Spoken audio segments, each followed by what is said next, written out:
Multiply 333 by 76.5 using long multiplication. Start with the ones digit, 5. 5 times 3 is 15. Put 5 in this column and carry 1.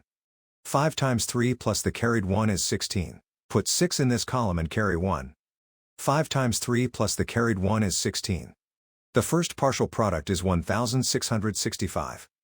Now use the tens digit, 6. Start one place to the left.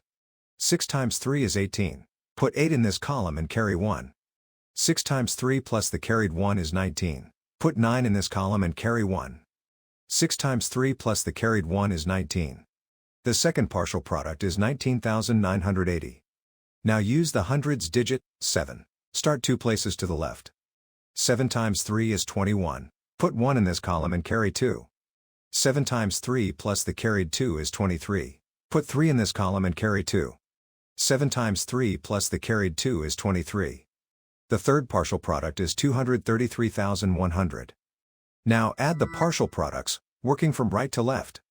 In the ones column, 5 plus 0 is 5.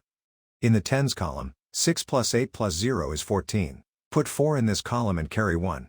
In the hundreds column, 6 plus 9 plus 1 plus the carried 1 is 17. Put 7 in this column and carry 1.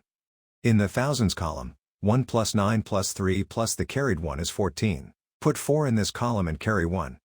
In the 10 negative thousands column, 1 plus 3 plus the carried 1 is 5. In the hundred negative thousands column, bring down 2.